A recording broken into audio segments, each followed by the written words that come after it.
Buenas noches, que el Señor les bendiga a todos. ¿Qué tiempo hace que yo no estaba aquí? ¿Cuándo fue la última vez? Bueno, pero miren, ya yo estaba en una situación que si no me decían ven, yo venía solo.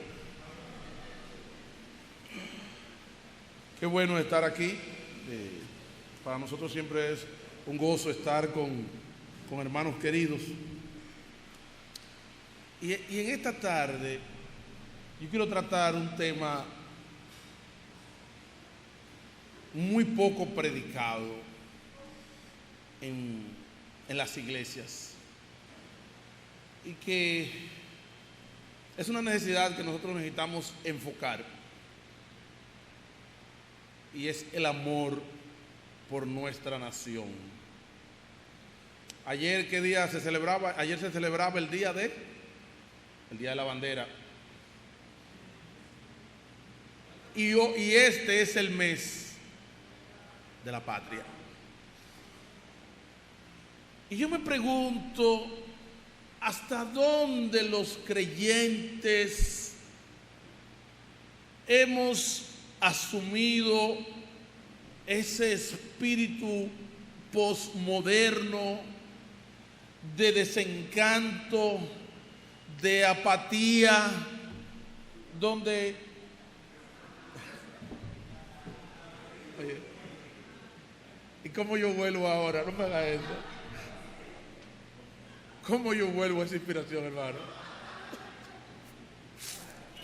Decía que cuidado si los creyentes nos hemos envuelto también en ese espíritu de apatía, de indiferencia, de abandono de los ideales, de la pérdida de la fe absolutamente en todo, del relativismo, del pragmatismo, de la ausencia de valores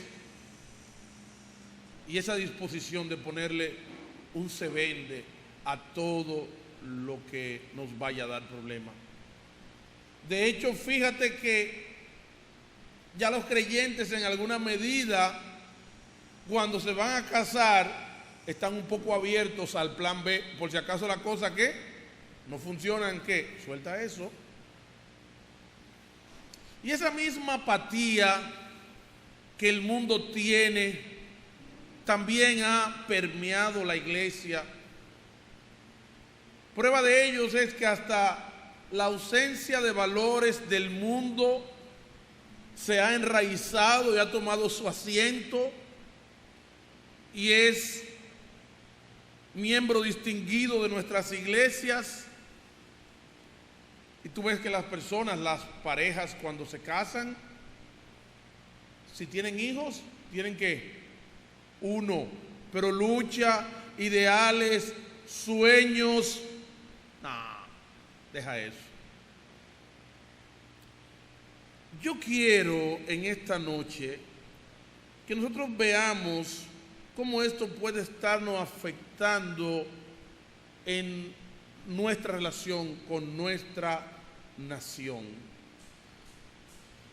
Una de las palabras más utilizadas por el mismo Dios y a lo largo de la Escritura es el concepto nación. Término que tendremos que definir porque a veces se nos confunde término Estado, nación, gobierno, los términos. Y nosotros a veces nos perdemos un poco en cuanto a esto. Y algunos dirán que bueno, que quizá yo me metí a la política y que tengo una tendencia y que quiero ver si consigo unas cuantas firmas. No, yo quiero compartir lo que la Biblia nos enseña acerca de pertenecer a una nación a lo largo de las Escrituras, o por lo menos viendo a algunos de los hombres. Algunas corrientes desafortunadas, religiosas, vanas, indiferentes a las Escrituras, ven con apatía y desdén a la nación. De hecho, algunos se constituyen, estos grupos globales, en fuerzas supranacionales que están por encima de las naciones, como son los ruselistas en sus diferentes aplicaciones, los llamados testigos. Pero yo quiero que veamos si es posible, a la luz de la Biblia, que un creyente sea indiferente a su nación. De hecho, cuando nosotros vamos a la Biblia y exploramos el inicio del trato de Dios para con un hombre y de ahí trabajar a través de un pueblo, inmediatamente vamos a Génesis 12 y encontramos la primera promesa abrámica o la primera promesa hecha a Abraham.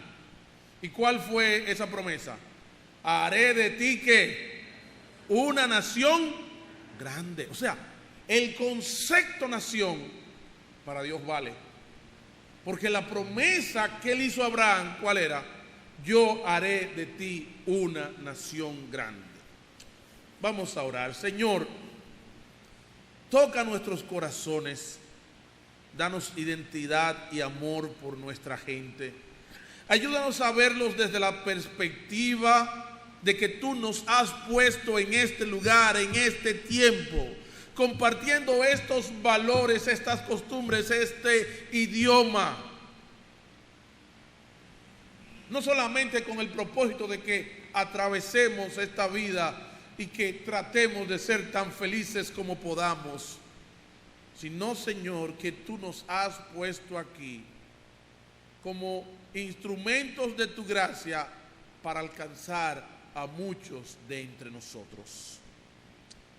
Te pedimos, Señor, que tú seas propicio a nosotros en esta noche y nos hables con el poder de tu palabra. Da convencimiento, Señor, de que nuestro compromiso es contigo, es con nuestros hermanos, no es con sistemas políticos, Padre, y que no hay posibilidad de que un creyente sea indiferente a su tierra y a su pueblo y a su nación. Te pedimos que tú nos hables, Señor, en el nombre de Jesús. Amén. Cuando nosotros estamos hablando del concepto nación, estamos hablando de un grupo de personas que en el tiempo pueden estar aglomeradas geográficamente en un lugar, que comparten idioma, costumbres, valores, origen étnico, inclusive comparten aspectos únicos de su religión. El concepto Estado es diferente porque ya se está refiriendo a un grupo de personas que se han establecido de manera formal y comparten y se someten a autoridades, posiblemente tienen una carta magna como la Constitución, tienen una forma de gobierno. Y cuando Dios empieza a trabajar con Abraham, Él le dice: haré de ti una nación grande. Incluso le dice: mira las estrellas del cielo, o mira la arena, así será tu descendencia. Porque el primer elemento de una nación, lo primero es que debe haber ¿qué? Gente. Bueno, y vemos cómo Dios prosperó al pueblo, a la familia de Jacob, cuando entró en Egipto, de tal forma que una de las grandes bendiciones que Dios le dio en medio de su tribulación es que las mujeres ¿qué? Parieran. Y parían en gran cantidad, y muchachos fuertes, a diferencia de las egipcias. Y aparentemente eso es una realidad en el inmigrante, porque donde quiera que hay inmigración, los inmigrantes se reproducen más rápido que los naturales. Eso tú lo puedes ver en América del Norte, tú lo puedes ver aquí, lo puedes ver en Europa. Y eso es, mira, muchacho a todo lo que da.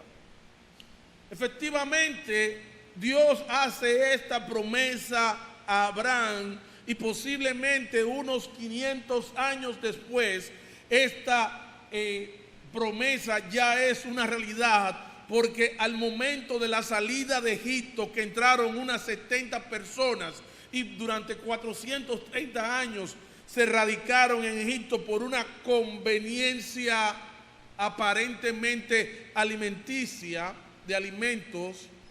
Ya cuando salen, ¿qué cantidad de personas salen del pueblo de Egipto? Aproximadamente ¿cuántas personas?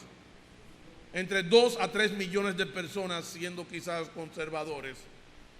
Y ya Dios ha dado el grupo de personas.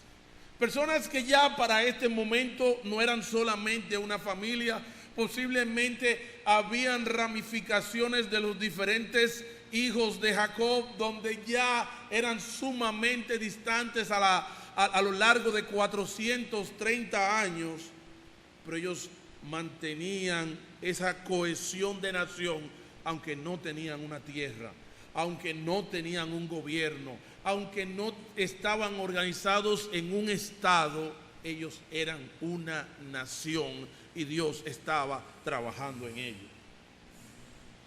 Es importante que el sentido de pertenencia a una nación y a un lugar trasciende la vida de las personas, porque cuando Jacob iba a morir, él dio mandamiento a sus hijos ¿de qué? ¿Qué dijo él a sus hijos? Oye, cuando ustedes se vayan de aquí, yo quiero que vayan y me entierren en la cueva donde está enterrado ¿quién? Abraham y su mujer, Isaac su mujer, donde yo enterré a Lea, ahí pónganme al lado de ella. Interesante. Dentro del pragmatismo y la apatía con la que nosotros vemos la vida, cuando nosotros escuchamos que alguien muere en el extranjero y le dice, yo quiero que me entierren junto con mi papá y mi mamá allá en el campo mío, decimos, pero ¿por qué este hombre? ¿Por qué esta mujer crea una complicación? Si total es lo mismo que lo entierren en toda parte. No, no es lo mismo. Aunque es verdad que existen algunas dificultades, esa persona está expresando ¿qué? Amor por su tierra. Quiere estar con su gente aún después de muerto. Y tú dices, ¿y qué valor tiene para una persona después que se muere que hagan con él lo que sea? Sí, pero él está expresando en vida que su amor por quién y su identificación y su sentido de pertenencia a un lugar. ¿Qué dijo José antes de morir? Él les hizo jurar que que sus huesos, cuando ellos fueran levantados y Dios los sacara de allí, lo llevaran ¿de dónde? A Canaán, a la tierra que Dios les había prometido. Es decir, que este amor y esta identificación por la gente y por un lugar, por unas costumbres, por unas promesas, por un ideal, son cosas que fueron manifiestas y de manera muy visibles identificaron la vida de los diferentes hombres de Dios a lo largo de la historia. Un poquito haciendo un pequeño salto quizás de unos 375 años en la historia, tenemos a Moisés. Y Moisés, él nos dice la Biblia que él prefirió de manera voluntaria dejar el privilegio de ser llamado hijo de la hija de Faraón y sufrir ¿con quién? Con los de su pueblo. Oye, una persona que tenía todos los poderes, que vestía las mejores ropas, la mejor educación, oye, quién sabe hasta si él pudiera tener algún tipo de ascendencia al reino, o qué futuro prometedor él podría tener. Pero ¿qué él dijo? Él dijo, yo prefiero sufrir las aflicciones ¿con qué? Con mi pueblo. Y a veces pienso yo, y me emociona el pensarlo, ¿cuántos notables dominicanos que han estado viviendo y cosechando éxitos en otros países, que pudieran alcanzar mayor renombre, mayor fortuna, mayores logros, ¿qué dicen? Vienen y se establecen aquí en República Dominicana? ¿Por qué? ¿Por qué?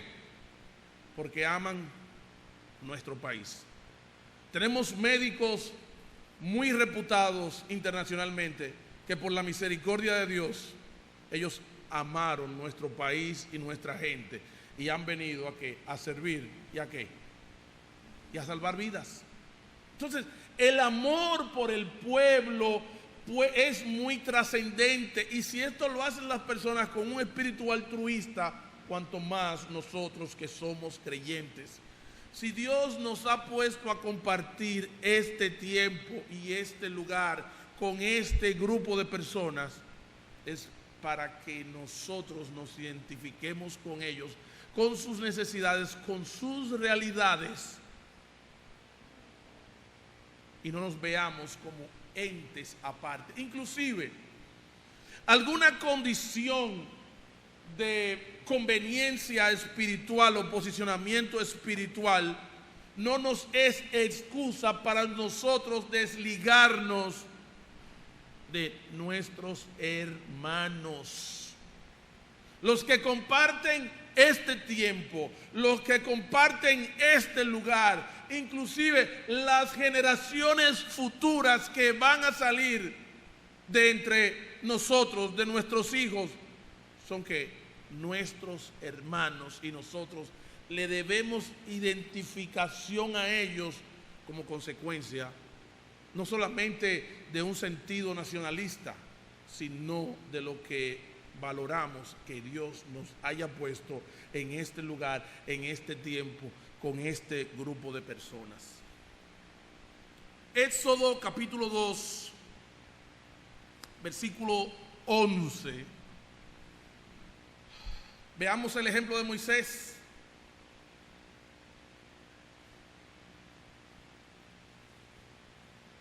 Dice: en aquellos días sucedió que crecido ya Moisés, tendría unos 40 años aproximadamente, salió a sus hermanos y los vio en qué, en sus duras tareas.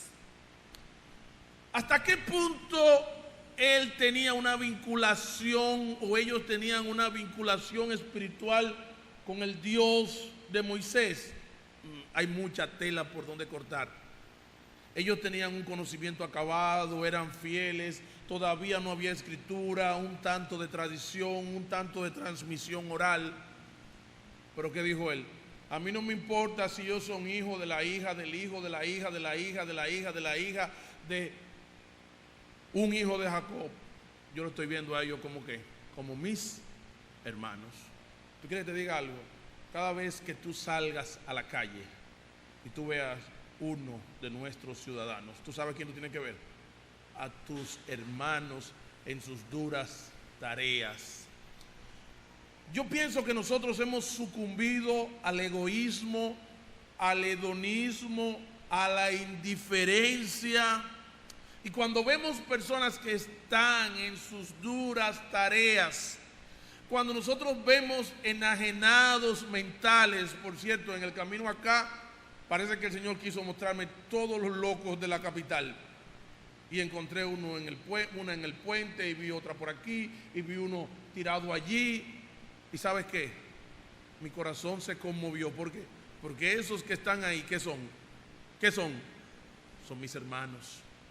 Nosotros cuando estamos movidos por el egoísmo, por el orgullo, pensamos, como dijeron algunos del ciego de nacimiento, ¿quién pecó? ¿Este o sus padres? Pero yo no, yo estoy bien. ¿Por qué? Por esto. Y tenemos una explicación del bienestar que estamos disfrutando. Pero aquí nos dice que ese hombre que llegó a hablar con Dios cara a cara, como quien habla con un amigo, él vio a aquellos que estaban en desgracia.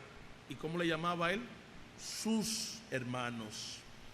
Y ahí vemos cómo luego él se complica un poco cuando él toma la iniciativa por motu propio, en su tiempo y en su fuerza, de ayudar a sus hermanos. No estoy diciendo que vamos ahora a crear un movimiento de justicia social ni nada de eso, pero nosotros tenemos que acordarnos que estas personas que están compartiendo este lado de la isla, que tenemos un idioma, que tenemos una cultura, que tenemos una historia, que tenemos tantas cosas. ¿Qué son? ¿Quiénes son? Nuestros hermanos. Y esto es interesante porque pasando el tiempo, quizás 1000 años después, nosotros encontramos a alguien que tenía una situación muy peculiar, de mucha ventaja, pero que estaba identificado con sus hermanos. Y nada más y nada menos me refiero que Nehemías. Nehemías fue ese gran restaurador, ese que de la nada y sin razón dejó la posición de ventaja que él tenía siendo copero del rey para involucrarse en el rescate, en la restauración, no solamente de la infraestructura de la ciudad, sino también de la gente. Y vemos cómo Dios utilizó a Nehemías, cómo utilizó a Esdras, cómo utilizó a otros para restaurar la vida y la infraestructura y la dignidad y la imagen nacional del pueblo de Israel, que había sido lastimada de manera muy dura a consecuencia de su pecado. Es cierto que nosotros como nación vamos a ser alcanzados por los juicios de Dios a consecuencia de nuestro pecado, pero esto en nada invalida que aquellos que están sufriendo la consecuencia de su pecado son ¿qué? ¿Son qué? Nuestros hermanos.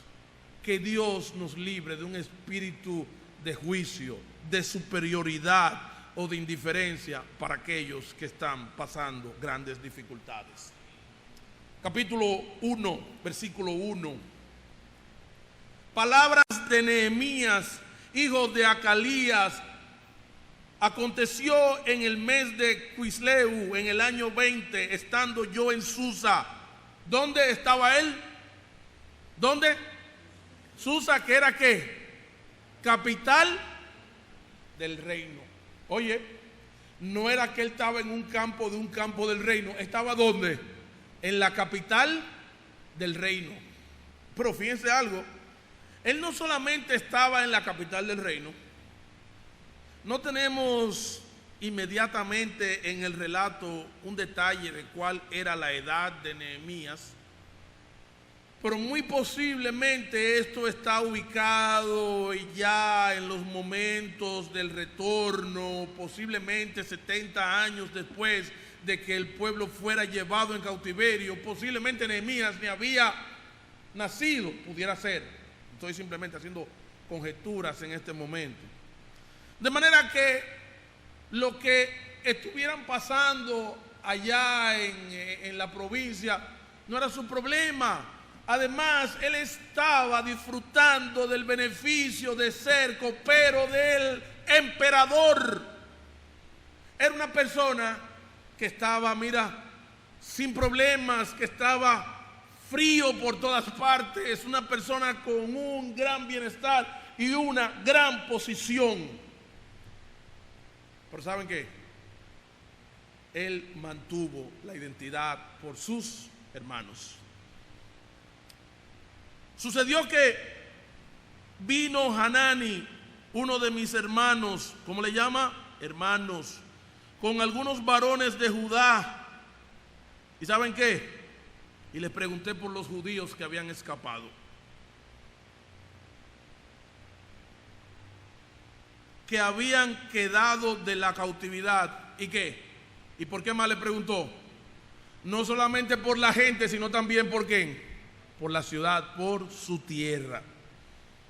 Y me dijeron, el remanente, los que quedaron de la cautividad allí en la provincia, están en gran mal y afrenta. Y el muro de Jerusalén derribado y sus puertas quemadas a fuego. Él tenía dos opciones: o tomar eso como una noticia muy ajena, muy distante a él y convertirse en un analista Ah, bueno, porque mira, esto pasó por esto, por esto, por esto, y por aquello, y por aquello, y por lo otro. Pero no, él estaba identificado. ¿Y qué nos dice el versículo 4? Cuando oí estas palabras, ¿qué dice? Me senté. Oye, se ve que eso le dio duro. A lo mejor la noticia no era nueva. Él lo sabía. No había nada diferente a lo que venía pasando.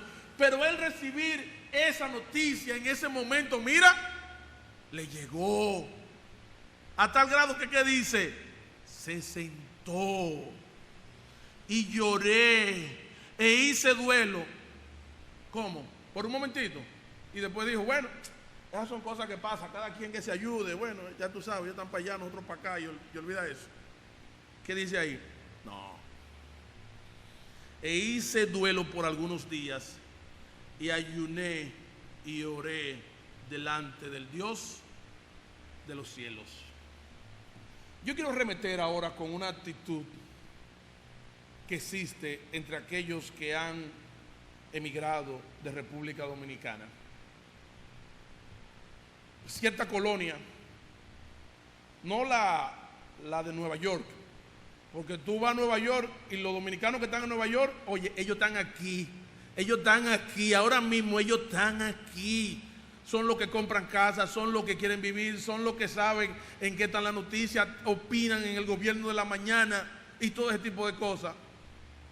Pero hay otros que ven a nuestro país, a nuestra comunidad, a nuestra nación, a nuestra gente y a nuestros problemas, nos ven como una posilga.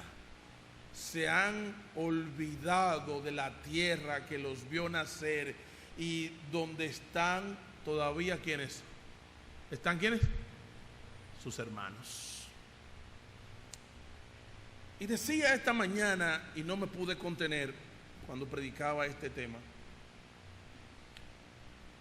que cuando nosotros escuchamos que dominicanas son esclavas sexuales en otros países, ¿qué debería producir en nosotros? ¿Qué debería producir eso en nosotros? Un gran dolor. ¿Por qué? No solo porque la esclavitud sexual y la explotación sexual sean malas, sino porque esas mujeres son ¿qué? Nuestras hermanas, que pudieran ser fácilmente ¿qué? Nuestras hijas, pudiera ser nuestra madre, pudieran ser nuestras hermanas en la sangre.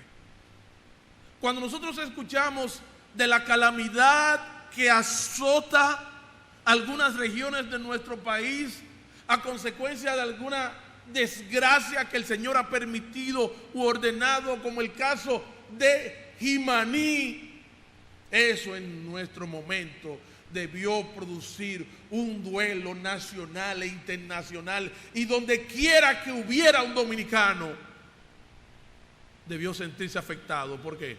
Porque esos que se llevó el agua son ¿qué? ¿Son qué? Nuestros hermanos. Y así son tantas las desgracias que nosotros vemos, de las cuales no podemos decir, no, es que eso es de ellos. Precisamente la definición de nación y de patria va asociada a ese amor y a esa identidad por esas personas que están en ese lugar, en ese tiempo que Dios nos ha puesto, y Dios nos puso a nosotros ¿dónde? En República Dominicana.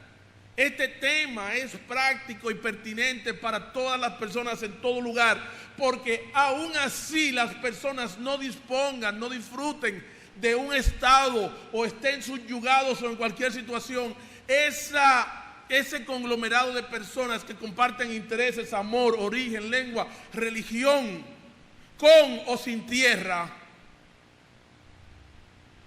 son hermanos. De hecho, es muy interesante que durante siglos el pueblo de Israel no tuvo tierra. Cuando entraron a Egipto y pasaron 430 años, no tuvieron tierra. Y luego, cuando vino la deportación, unos 1000 años después, no recuerdo cuánto, ellos volvieron a quedar sin tierra, pero siguieron siendo ¿qué? nación. Eventualmente, ya cuando fueron barridos de la tierra completamente, en el siglo I, quedaron sin tierra, quedaron sin estado, pero siguieron siendo nación. Y de hecho, fíjate que la nación judía o hebrea o israelita está distribuida en todo el mundo. Y hubo un momento en que su desesperación después del genocidio de Hitler, ellos retornaron a Palestina y crearon ¿qué? El Estado de Israel. Pero estas cosas, ¿por qué no desapareció Israel en el tiempo? Porque se mantuvieron unidos como nación. Y déjenme decirle algo.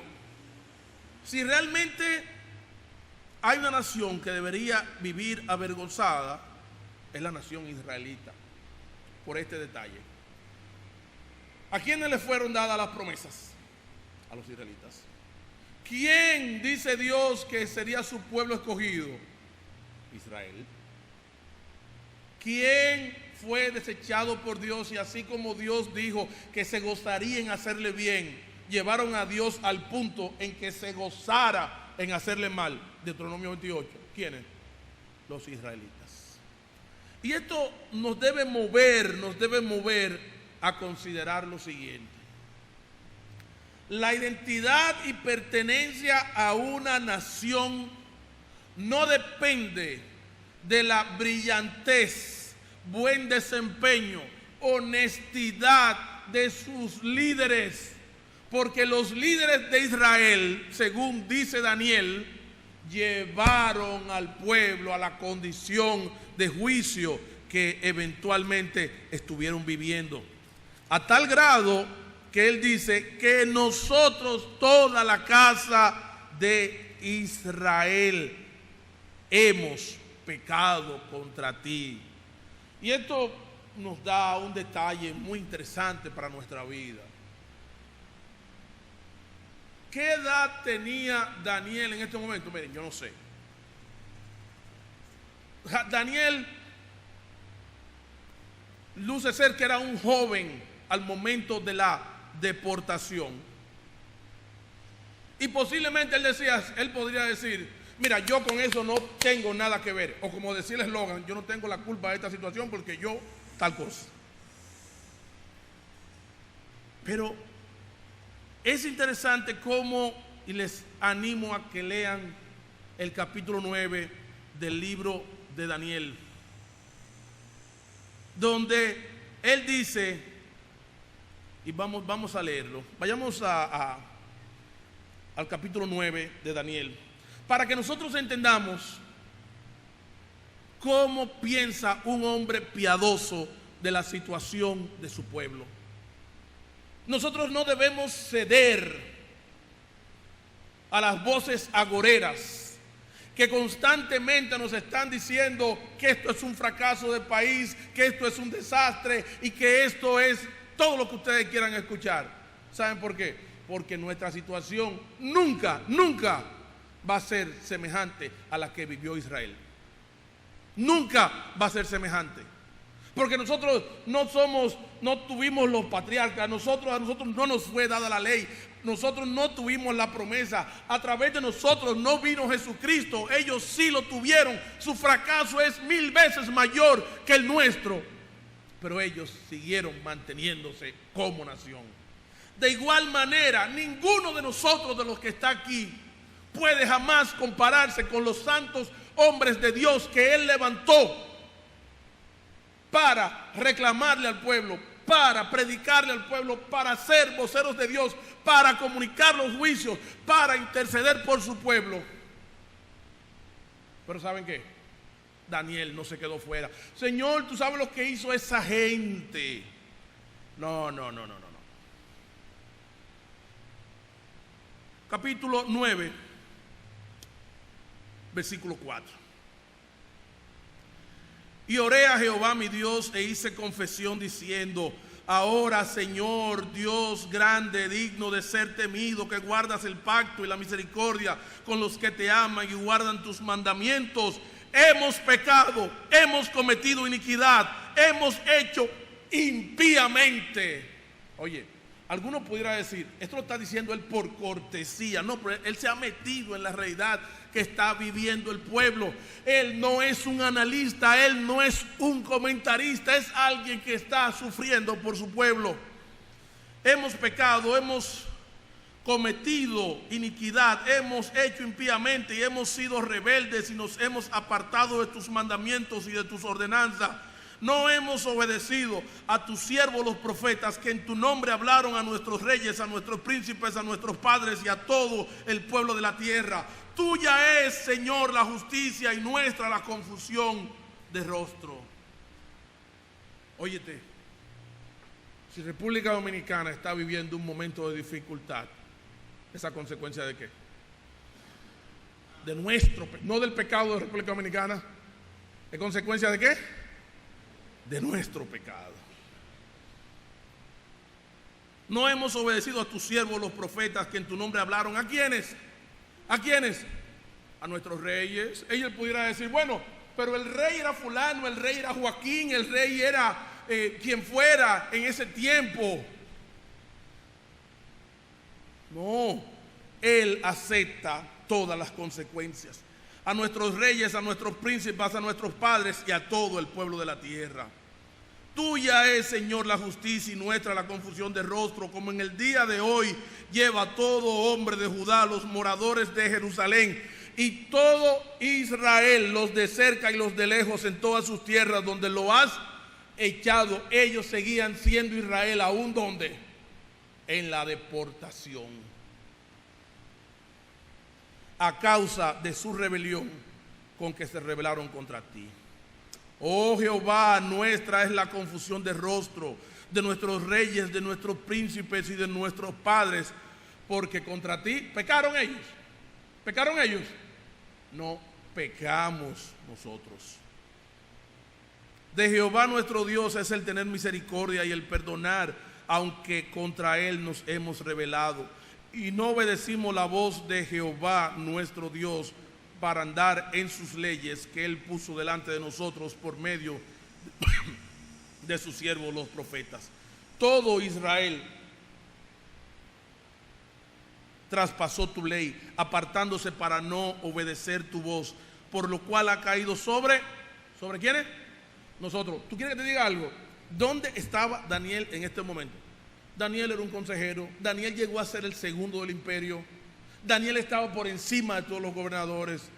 No había nadie, solamente el emperador estaba por encima de Daniel. ¿Y qué dice él? Nosotros hemos pecado. Nosotros llevamos la vergüenza. ¿Tú sabes por qué? Porque el fracaso moral de República Dominicana, ¿tú sabes lo que significa?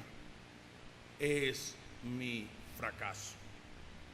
No es que el fracaso de nuestros reyes, no es que el fracaso de los senadores, no es que el fracaso de los políticos, no es que el fracaso de los médicos, es también mi fracaso moral.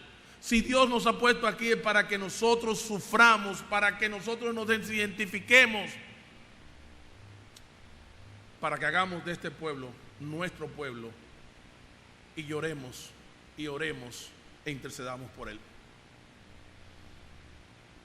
Todo Israel traspasó tu ley, apartándose para no obedecer tu voz, por lo cual ha caído sobre nosotros la maldición y el juramento que está escrito en la ley de Moisés, Deuteronomio 28. Siervo de Dios, porque contra él pecamos.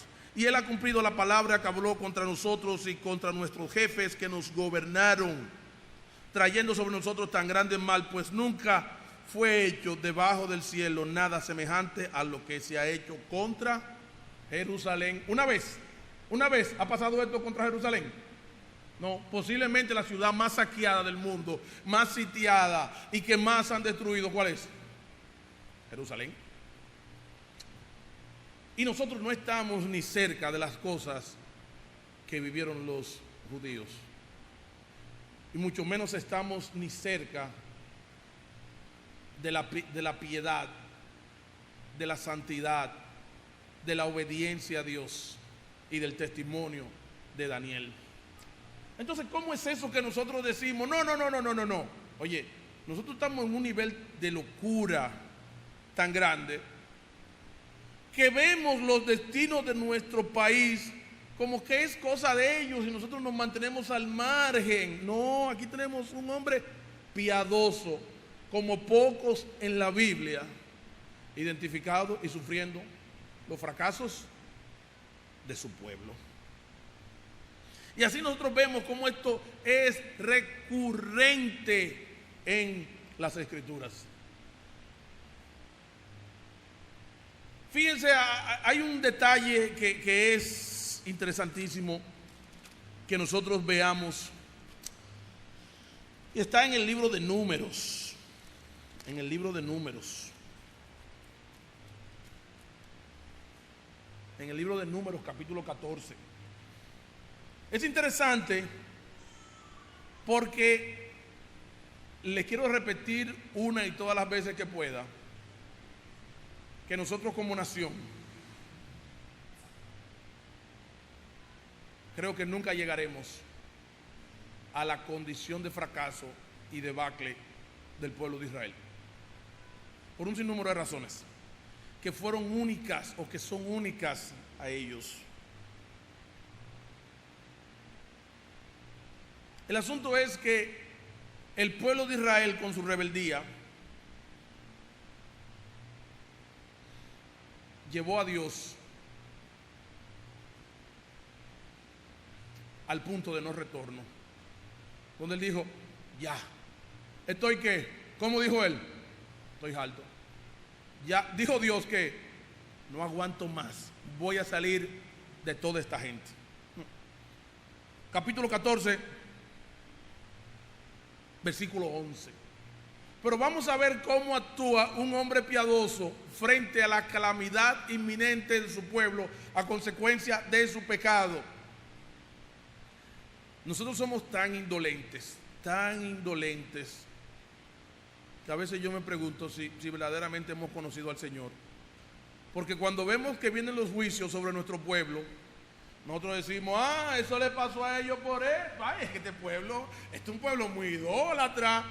Y nos salimos de la historia cuando nosotros somos que también protagonistas de una forma o de otra. Capítulo 14, versículo 11. Y Jehová dijo a Moisés: ¿hasta cuándo me ha de irritar este pueblo? ¿Hasta cuándo no me creerán con todas las señales que he hecho en medio de ellos? Yo los heriré de mortandad y los destruiré. Miren esta cacarita. No fue la intención de Dios, pero mire, cualquiera rebala con eso. Oye lo que le dijo Dios: y te pondré sobre gente más grande y más fuerte que ellos. ¿Qué? Al fin estoy siendo ¿qué? Reconocido. Me voy de este país porque este pueblo no me merece. Pero Moisés respondió a Jehová: lo oirán los egipcios, porque de en medio de ellos sacaste a este pueblo con tu poder. Y lo dirán los habitantes de esta tierra, los cuales han oído que tú, oh Jehová, estabas en medio de este pueblo, que a cara parecías tú, oh Jehová, y que tu nube estaba sobre ellos, y que de día ibas delante de ellos en columna de nube y de noche en columna de fuego, y que has hecho morir a este pueblo como a un solo hombre, y a las gentes que hubieren oído tu fama hablarán diciendo: por cuanto no pudo Jehová meter este pueblo en la tierra de la cual les había jurado, ¿qué hizo? Como él no pudo, esa gente no pudo con ellos, ¿qué hizo? Los mató en el desierto. Pero miren, un hombre piadoso, identificado con su pueblo. Señor, por favor, danos misericordia por nuestro país, por los que nacimos en él, por los que llegamos a él, por los que habrán de venir a él. Señor, no dejes que el orgullo y la indiferencia nos haga olvidarnos de nuestros hermanos. Ahora pues yo te ruego que sea magnificado el poder del Señor como lo hablaste diciendo: Jehová, tardo para la ira y grande en misericordia. Recuerdan, eso pasó cuando él estaba detrás de la roca, que le dijo: muéstrame tu gloria. Y Jehová pasó detrás de él, que dijo: solamente te mostraré mis espaldas. Y le dijo: Jehová, Jehová, tardo para la ira y grande en misericordia, que perdona la iniquidad y la rebelión. ¿Qué está haciendo Moisés por su pueblo? ¿Qué está haciendo en ese momento? ¿Qué está haciendo? ¿Qué está haciendo? Intercediendo. Intercediendo. Y mira que la solución que Dios le estaba poniendo es: oye, vamos a borrar a toda esta gente, que como dice el anuncio, no se lo merecen. Que perdona la iniquidad y la rebelión, aunque de ningún modo tendrá por inocente al culpable. Que visita la maldad de los padres sobre los hijos hasta los terceros y hasta los cuartos. Y mírenlo ahí, un hombre piadoso intercediendo por su pueblo. Perdona ahora la iniquidad de este pueblo según la grandeza de tu misericordia. Y yo me pregunto, ¿hasta dónde llega la dureza de nuestro corazón cuando vemos que vienen estos ciclones, que vienen huracanes, que vienen estos fenómenos naturales para acá? No recuerdo bien si es ciclón o huracán lo que pasa por aquí. ¿Cuántos nos ponemos a interceder por nuestro pueblo? A veces nosotros tenemos un espíritu tan duro que dijéramos, que quisiéramos que el Señor arrasara. Ay, pero es que este es un pueblo muy duro. ¿Tú sabes lo que es eso? Que con un anuncio del ciclón se está vendiendo más romo que leche. Ay, nosotros somos especialistas juzgando, olvidando que nosotros somos parte del problema. Pero un hombre verdaderamente piadoso intercede por su pueblo, por sus hermanos, por su nación. Perdona ahora la iniquidad de este pueblo según la grandeza de tu misericordia, y como has perdonado a este pueblo desde Egipto hasta aquí. Un hombre verdaderamente piadoso ama a su pueblo e intercede por la misericordia de Dios para que los juicios no sean severos, y clama por el arrepentimiento de su pueblo. Es interesante que desde el mismo momento de la salida de Egipto, Dios contempló la posibilidad de que extranjeros pasaran a formar parte del pueblo de Israel y pudieran tener un nuevo comienzo, una nueva vida. Claro, no a lo loco. Él estipuló leyes y les dijo: el extranjero que viva dentro de ti, ¿qué? Circuncídalo, y será exactamente como uno igual de los que han nacido en Israel. Esta realidad es tan importante porque nuestra nación puede ser un instrumento de bendición para que muchas otras personas, y reitero, bajo nuestras leyes, puedan iniciar una nueva vida. Una nueva vida de oportunidades, una nueva vida superando los dolores y las tragedias del pasado. Eso lo vimos que pasó con las dos inmigrantes más famosas de la historia de Israel, que fueron ¿quiénes? Rahab la ramera y Ruth la moabita, dos personas que estaban excluidas de la congregación de Israel. La primera porque era parte del botín de guerra, era parte de la ciudad que Dios dijo como primera conquista que ustedes van a hacer de este lado del río, todo debe ser eliminado. Sin embargo, ¿saben quién aparece en la genealogía de Jesús? ¿Quién aparece en la genealogía de Jesús? Nada más y nada menos que Rahab la ramera, y que oye, era de la escoria de una sociedad destruida, vencida. Otra persona que halló en el pueblo de Israel una segunda oportunidad fue nada más y nada menos que Ruth la Moabita. Ruth la Moabita, que siendo una mujer fatal, una mujer de mala suerte, de mal agüero, que venían con un azar arriba, ella,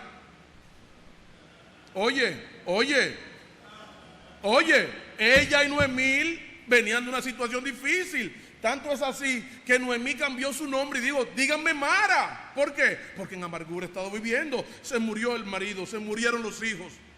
Pero sin embargo es importante que nosotros podemos ser un centro de bendición para otros, porque las palabras más famosas de Ruth la Moabita, ¿cuáles son? Cuando Noemí le dijo: quédate muchacha, que yo nada más doy problemas. ¿Qué dijo ella? Yo iré contigo, tu pueblo será mi pueblo y tu Dios será mi Dios. ¡Qué gran bendición! ¡Qué gran bendición! Es decir, nosotros debemos tener cuidado de lo que dice la palabra de Dios, de no atormentar al extranjero que vive entre nosotros. Pero de nuevo reitero, esto no es a lo loco. Tenemos un sistema de leyes, unas leyes de inmigración, de naturalización, de todo eso, y nosotros debemos ofrecer esa oportunidad. Y Dios le dice: no maltrates al extranjero, porque ¿qué? Extranjero fuiste en la tierra de ¿dónde? De Egipto. Es decir, debemos hacer de nuestro país una tierra de oportunidades, que irónicamente las grandes oportunidades en nuestro país no son para los dominicanos, porque todos los ricos y poderosos de este país, ¿de dónde vienen? De otras tierras. Eso no está en manos de nosotros. Finalmente, quiero darle la muestra máxima de amor por su gente, de uno de los hombres más piadosos en la Biblia, que debe estar compitiendo ahí. Si no está en el número 1, debe estar entre los 3 primeros. ¿Y me refiero a quién? Al apóstol Pablo. Pablo, ese mismo que dice que nuestra ciudadanía está ¿dónde? En los cielos, de donde esperamos al Salvador. Un hombre que tenía la conciencia de pertenecer a un orden, a un estado superior que al que él pertenecía, aquel que le fue encomendado llevar el evangelio a los gentiles, aquel que tuvo planes de llevar el evangelio a toda la tierra conocida, porque hasta España quiso ir. Si hubo algo que a Pablo no le faltó, fue el amor por los de su nación, los judíos. Ahora, ustedes sabían que en la historia nosotros no podemos buscar un solo daño o intento de mal que los romanos hayan querido hacerle a Pablo. ¿Quiénes eran los enemigos y los depredadores naturales de Pablo? ¿Quiénes eran? Nada más y nada menos que quiénes, que los judíos, los de su propia gente. Sin embargo, vez tras vez, él llegaba a una ciudad y el primer lugar donde él predicaba, ¿a quién era? Él iba a la sinagoga para predicarle, ¿a quiénes? A los de su tierra, a sus hermanos. Tanto es así que él tuvo que un día decir: mira, ya yo no aguanto más, de aquí en adelante me voy a predicarle nada más, ¿a quiénes? A los gentiles, porque lo hostigaban, le maltrataban. Fueron los que los persiguieron tanto que trataron de matarlo varias veces.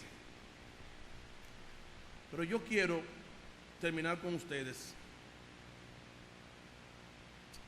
con este versículo, que debería ser la actitud de todos nosotros que Dios ha puesto en esta tierra, en este lugar, con este grupo de gente, a compartir esta cultura, este idioma y tantas muchas otras cosas. Romanos capítulo 9.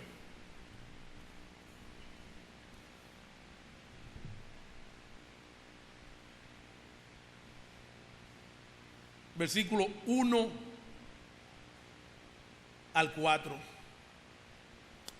Dice: verdad digo en Cristo, no miento, y mi conciencia me da testimonio en el Espíritu Santo, que tengo gran tristeza y continuo dolor en mi corazón. Razón, versículo 3, porque deseara yo mismo ser anatema, separado de Cristo. ¿Por qué? Por amor, ¿a quiénes? A esos que me saludan, que me reconocen, que me reciben. No, aquellos que tenían el velo, aquellos que rechazaron al Mesías, aquellos que lo persiguieron, aquellos que lo acusaron, aquellos que trataron de matarlo tantas veces. Y él dice, por amor de mis hermanos. Y claro, si había una persona que era universal, era Pablo. Pablo predicó desde Siria hasta, por lo menos documentado tenemos, hasta Roma. Y él habló en tantos idiomas, en tantos lugares, a tanta gente, predicó en tantas iglesias. No hubo nadie con un espíritu ni una obra misionera mayor que Pablo. Ese sí tenía una cosmovisión amplia del evangelio. Sin embargo, a pesar de haber tenido visiones, de haber sido trasladado, de haber hecho tantas cosas, del Señor haberle aparecido camino a Damasco, de haberle sido dado un ministerio tan poderoso, hubo una cosa que él nunca olvidó, que él era ¿qué? Judío. Que él era judío. Y que esos que lo rechazaban, ¿qué eran? Sus hermanos. A tal punto llega el amor de Pablo por sus hermanos, los israelitas, que él dice, mira, si fuera posible yo perderme para que ellos fueran salvos, yo lo haría. Pero eso no está en manos de Pablo. El Señor es quien tiene misericordia, quien tiene misericordia y llama a quien Él quiere. Versículo 3, leo de nuevo. Porque deseara yo mismo ser anatema, separado de Cristo, por amor a mis hermanos, los que son mis parientes según la carne. ¿Cuál era el gran dolor que él tenía? Bueno, es verdad, hay gente que en Australia nunca han escuchado el evangelio. Oye, ¿cómo será la cosa en Turquistán o en Corea del Norte? ¿O qué será de las tribus del Amazonas? ¿Qué será de los caníbales, que de estos aborígenes y de estas gentes salvajes que hay en diferentes lugares? Todo eso está maravilloso. Pero tú sabes quiénes deberían ser tu carga. ¿Quiénes deberían ser tu carga? ¿Quiénes primero? ¿Quiénes? Los dominicanos. Y como sé que este tema se va a ver en diferentes países, este es un tema que es actual independientemente de cuál sea tu nación. A lo que estoy hablando es que en este caso me refiero a los dominicanos, pero si tú eres uruguayo, paraguayo, venezolano, jamaiquino, americano, donde tú quieras, tú debes tener amor por tus hermanos. Y el ejemplo lo tenemos a lo largo de toda la Biblia con todas estas personas que hemos visto.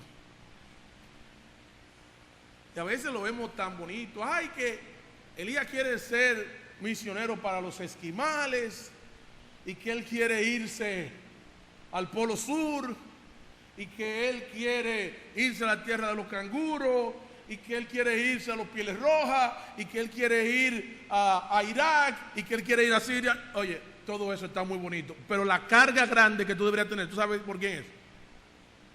Por tus hermanos. Por tus hermanos. Y yo pienso que nosotros, como parte de ese orgullo diabólico que se desarrolla en nosotros a consecuencia de que Dios nos ha dado la luz del evangelio, nos olvidamos que esos hermanos nuestros que están ahí perdidos y sin Cristo, que no han escuchado el evangelio, son exactamente los mismos con los cuales estábamos cuando nosotros estábamos muertos en delitos y pecados, y Dios por su gran misericordia nos llamó. Pero en el grupito que nosotros tuviéramos ahora mismo, si el Señor no nos hubiera llamado, fuera con los mismos dominicanos que están perdidos. Por lo cual nunca debemos olvidar de dónde hemos venido y amar a nuestra gente, porque Dios nos puso en este tiempo, en esta tierra, con esta gente. Nos dio facilidades maravillosas que no debemos olvidar. Dos cosas que nunca deben creerse de un predicador. Para terminar, ni tampoco solo me queda un minuto.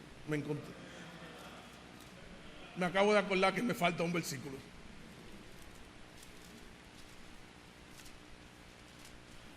Vayamos finalmente a Primera a Timoteo 2. Primera a Timoteo capítulo 2. Primera a Timoteo capítulo 2.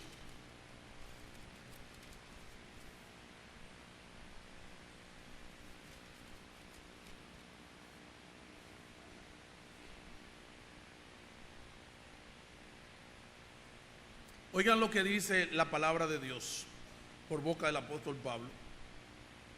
En momentos en que el emperador de turno era nada más y nada menos que posiblemente Neroncito.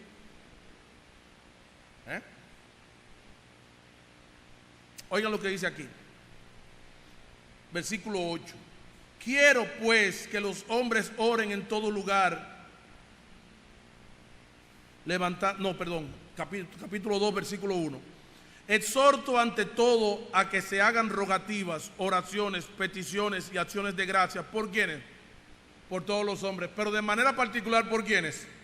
Por los reyes y por los que están en eminencia, para que vivamos quieta y reposadamente en toda piedad y honestidad.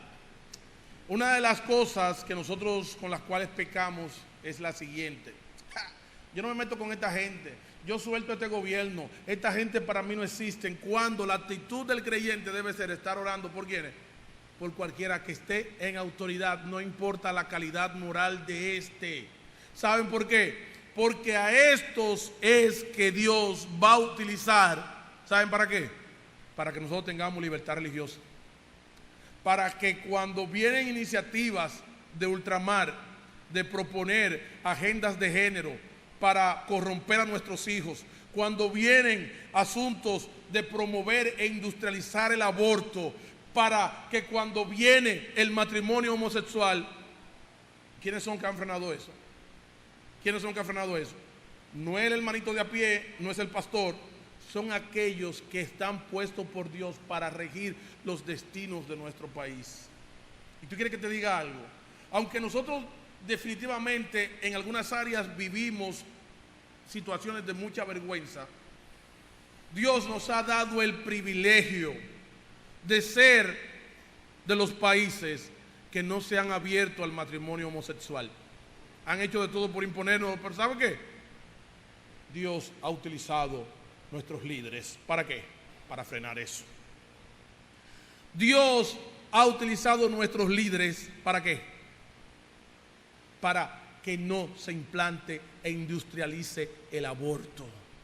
Dios ha utilizado nuestros líderes para que nuestros niños no sean pervertidos con la famosa enseñanza y temas de género. Dios utiliza a nuestros policías y a nuestros militares para que cuando alguien tiene un rosario de crímenes, ¿qué pasa al poco tiempo? ¿Y saben qué? Todo esto es lo que Dios hace a través de nuestros líderes para que nosotros vivamos quieta y reposadamente. Qué gran privilegio que podamos estar reunidos y, a diferencia de África, no vengan y nos ametrallen a todos.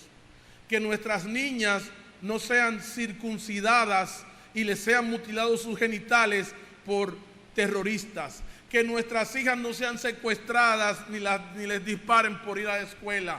Que nosotros, como sucede con Venezuela, que posiblemente tenga más muertos que en Irak, que es un lugar de guerra. Que nosotros no perdamos una generación completa consecuencia de las drogas como en México. Nosotros tenemos que darle gracias a Dios porque hasta aquí Él nos ha ayudado y no nos ha tocado ninguna desgracia de la naturaleza como en Haití. Que nosotros no tenemos inventos que han volcado nuestra economía como ha sucedido con Venezuela. Que no tenemos guerrilla. Dios no permitió que nuestros líderes dejaran establecer guerrilla en nuestra historia. Señores, cuántas cosas tenemos que darle gracias a Dios por nuestra amada República Dominicana. Y me la están robando. Te reconozco que me la están robando. Pero no todo se ha perdido. Oremos por nuestro querido país. Démosle gracias a Dios por las bendiciones que hemos recibido. ¿Tú sabes dónde tú te convertiste? Aquí en República Dominicana. ¿Con quién tú te casaste? Con una dominicana. ¿Quién es el papá de tus hijos? Un dominicano. Y algunas han traído tipos de afuera, como yo conozco algunas en mi iglesia, ¿ok? En mi iglesia. Y oye, y hoy son dominicanos, están en ese proceso. Porque nuestro país es un lugar de bendición para los naturales y para los que vienen. Que Dios bendiga a nuestro país. Que viva nuestra República Dominicana. Por la misericordia de Dios, no por nuestros propios méritos. Que el Señor les bendiga.